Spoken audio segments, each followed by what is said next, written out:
Welcome. This tutorial would show you how to create coupons for your course and use them.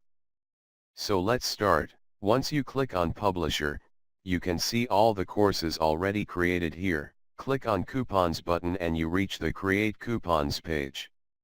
Here mention the coupon code, select discount type, and then mention its value.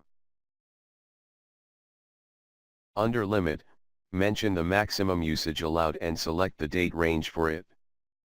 Once done, you can then select the course for which the coupon is valid or for all of them and click on Create. This pop-up confirms that the coupon has been created.